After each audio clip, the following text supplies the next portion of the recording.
So hello everyone, I'm Mark Lundstrom and I'd like to welcome you to this course on the essentials of MOSFETs. So as you all know, the transistor is the basic building blocks for all of the electronics that we see in our world today. This is a course about how transistors work. We're beginning in Unit 1 to talk about some fundamentals. We're not going to look inside the transistor very much in this unit. We're going to talk about what happens when we apply voltages to the terminals, what currents do we measure, and just get familiar with transistors in this unit. So we'll begin in Lecture 1 with just basically treating the MOSFET as a black box. But first, a very quick look.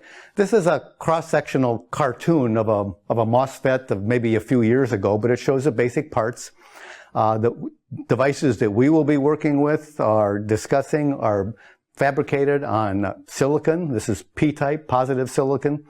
This is an N-channel transistor. There's a region that is a source of charge carriers, electrons in this case. There's a region that's a drain. There's a gate in between that controls the flow of electrons between the source and the drain. There's a very thin gate oxide, a gate electrode. If we apply a large enough voltage, we'll turn the transistor on.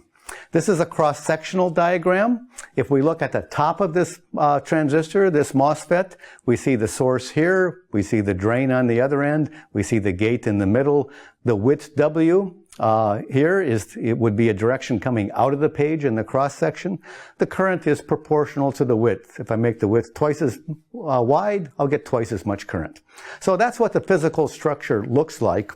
In this unit, we're really not going to be discussing the physical structure. So the first transistors were what we call discrete devices. They were packaged up inside a little package with a few leads, and electronic circuits were assembled by putting these transistors together. It wasn't long before transistors were all integrated into a single slab of silicon, a silicon chip, and wired up together. One of the first was the Intel 4004 microprocessor, which had 2,300 transistors wired up. Today we have billions and billions of these transistors on a chip. This is not a course on integrated circuit technology, but it's a course on how one of those billion transistors actually functions, the physics of those devices. So in this lecture, we're going to think about the transistor as a black box. There's some piece of silicon inside the box that consists of the transistor. We see the wires that come out. Typically, there are 3 leads, sometimes a 4th. There are 2 leads, terminals 1 and 2, through which a large current flows. There is another lead which controls the current through those 2 terminals, and sometimes there's a 4th terminal. There are many different varieties of transistors. We'll be focusing on MOSFETs. There's lots of other types of transistors. We'll be seeing a few of those in the last unit, but our focus is going to be on the MOSFET, a particular type of transistor. But the physical operation of this transistor is very similar to many other types of transistors. So what we'll be learning is applicable to other devices as well. This is the device we would call the bulk silicon MOSFET. This is the way that we will draw this when we're thinking about it just from a circuit picture. We don't want to draw a complicated physical representation of the device. We would draw this circuit symbol. So you can see the source, drain, gate terminals here. Sometimes there's a 4th terminal. We would call that the body in this case. So we'll be drawing transistors this way just so that we don't have to draw the detailed physical structure. Now, I will point out modern transistors have sophisticated structures that look somewhat different. This is a cartoon of a device called a FinFET, which is what the most modern technologies now use. In this case, the transistor itself is built in a thin fin of silicon that sticks up vertically. The gate wraps around. The operating principles of this device are very similar to the classic device we showed earlier. There are reasons that people have gone to this particular structure, and we'll talk about those reasons later on in the course. Okay, but for now, we're just going to talk about, we have a transistor, we have some leads, we apply some voltages, what happens? We're going to try to get familiar with the current voltage characteristics of the transistor. So here's our schematic of a N-channel MOS transistor. We're interested in what current flows when we apply voltages to these 3 terminals. Now, we would like to have an input, and we would like to have an output. We'd like to have 2 input leads, 2 output leads, This is basically a 3-terminal device, so one of the leads needs to do double duty. In this particular configuration, we would call this a common source configuration because the source is one of the input terminals and the source is also one of the output terminals. So that's a common source configuration. Now we can plot the current versus voltage characteristics in a number of different ways, and you'll want to get familiar with these terms: transfer characteristic and output characteristic.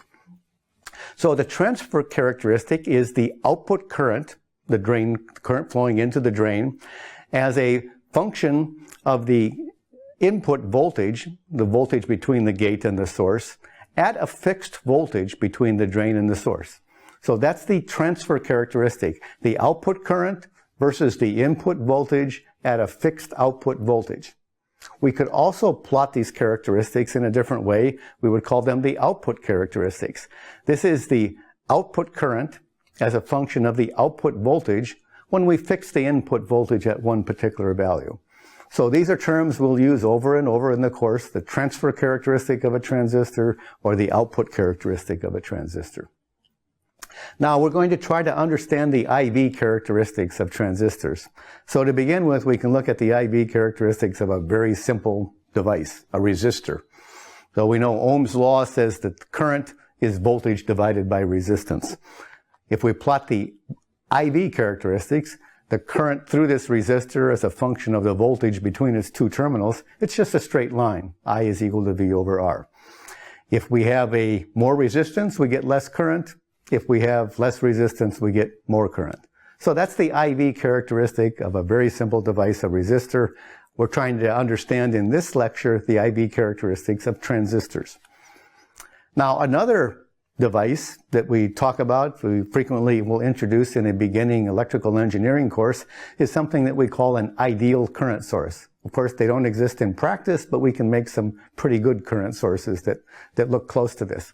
The property of an ideal current source is that it delivers a specific current, I0 in this case, no matter what voltage we put across its two terminals.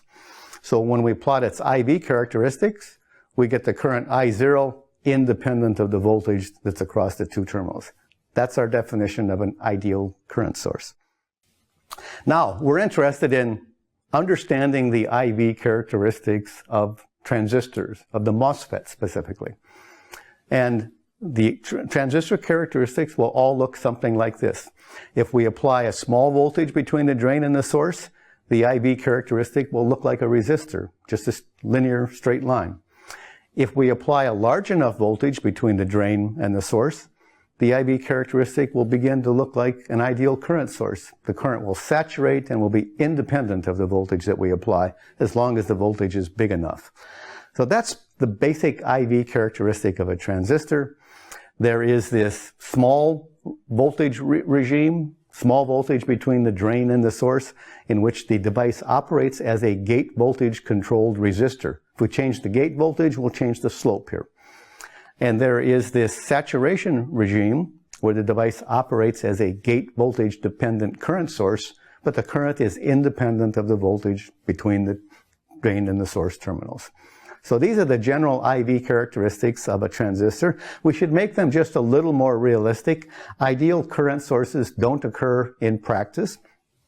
In practice, what we would usually see, if we apply a little more voltage, we get a little more current. If we apply a little less voltage, we get a little less current.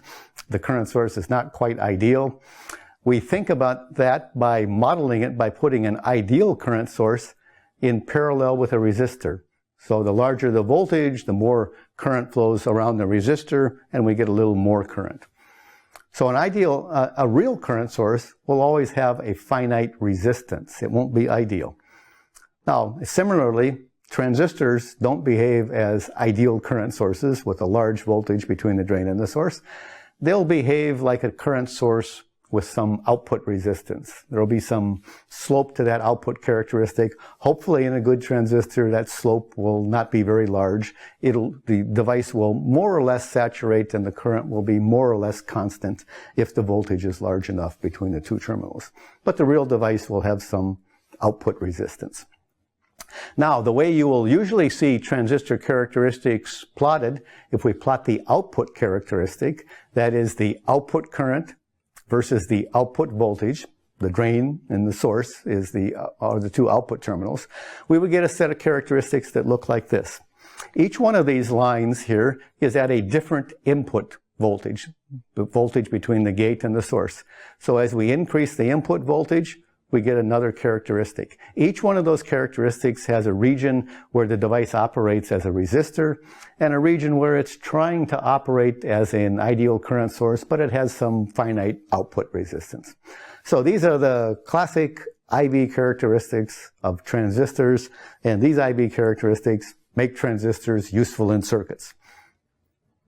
You can see here the linear region and the saturation region. One thing you're going to want to get used to now in this lecture and in this unit is there's a bunch of terminology that we're going to be using throughout the course, and this is an opportunity to get familiar with this terminology. We'll frequently be trying to understand the transistor in the linear region. We'll be trying to understand the transistor in the saturated region, and this figure here illustrates what we mean by those two regions.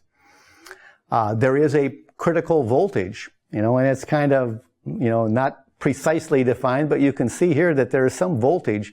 We call this VD-sat, the drain saturation voltage.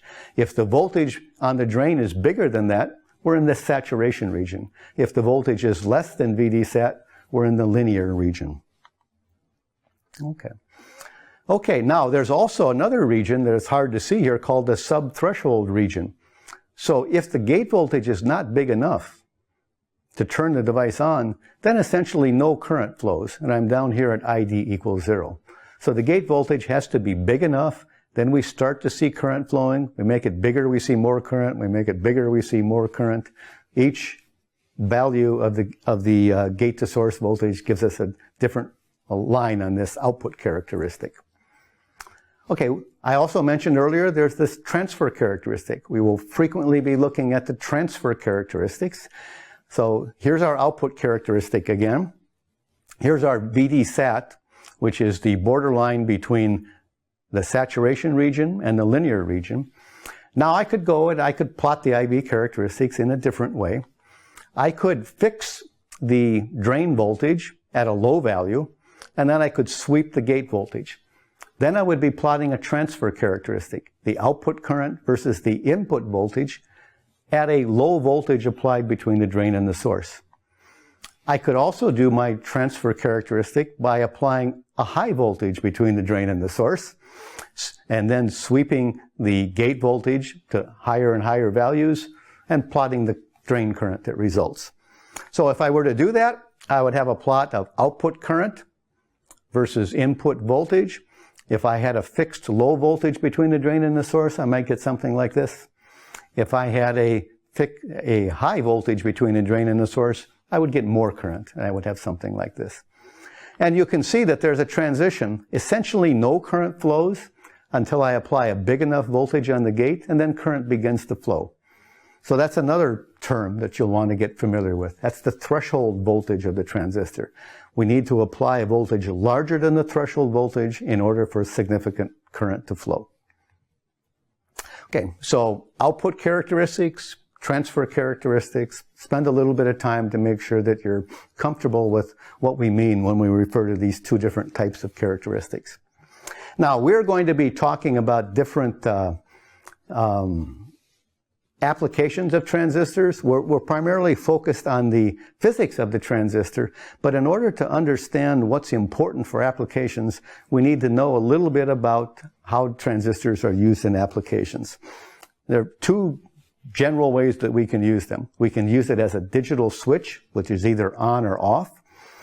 We can use it as an analog device, which takes a small time-varying signal coming in and produces a large time-varying signal, an amplification of that signal. So digital versus analog, transistors are used in both applications, and one of the first things we want to do is understand what type of IV characteristics are useful and important for digital applications, what types of characteristics or device parameters are useful for analog applications.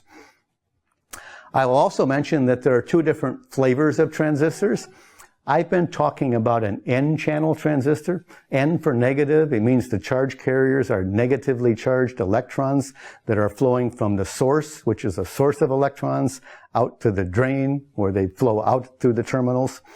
And in order to have the current flow, we have to apply a voltage on the gate that is more positive than this threshold voltage. Now, the modern mainstream electronic technology these days is CMOS technology. CMOS is complementary metal oxide semiconductor technology. There is a complementary device then, and that complementary device would be built on an N-type substrate, negative. It would have a source of positive charge carriers, holes. It would have a drain, also where the positive charge carriers go out, and it would have a channel. And in order for the channel to connect the source to the drain, the voltage on the gate would have to be more negative than the threshold voltage. The threshold voltage would be a negative value. The gate voltage would have to be more negative than that. You can remember the sign because negative gate voltage would attract holes and create this P-type channel. The holes would then flow from the source to the drain and out to terminal, and current would flow out. In the N-channel device, electrons flow from the source to the drain. Negatively charged electrons flow out, which means current flows in. So mainstream technology is CMOS technology, and the C stands for complementary. There is always an N-channel device paired with a P-channel device. Okay, so we have talked about a lot of things in this lecture, and so let me just summarize the key takeaways that you should be familiar with. First of all, transistors are basically three-terminal devices. Sometimes there's a fourth terminal that plays a role too, but they're basically three-terminal devices. One of the terminals, the control terminal, controls a large current through the other two terminals. Sometimes it's a small input current that does the control. In the MOSFET, it's a small voltage that does this control. Transistors can operate either as a voltage-controlled resistor, when we apply a small voltage between the two main terminals, the drain and the source, or they can operate as voltage-controlled current sources, when we apply a large voltage between the drain and the source. And we talked about the different ways of plotting these characteristics, output characteristics, and transfer characteristics. Now, the particular shape of the IB characteristics that I've illustrated in this lecture make them useful for both digital and analog circuits. So what we're trying to get comfortable with in Unit 1 is understanding some terminology in the shape of these IB characteristics. The shape of the IB characteristics and the magnitude of the current is all controlled by the physics of what's going on inside the transistor. That's the real focus of this course, and that's what we're going to be discussing in more detail in Units 2, 3, 4, and 5. Okay. All right, so that's it for Lecture 1. Now, in the next lecture, we're going to move on to a topic. We're going to get ready to discuss the topic of device metrics. So device engineers will do a few quick measurements on a transistor to determine whether this transistor is a good device for digital applications or for analog applications. Now, in order to understand what these simple device metrics are, we need to know a little bit about what makes how digital circuits operate, how analog circuits operate. So digital circuits is the subject of the next lecture. And the lecture after that, we'll continue with a quick discussion of analog circuits.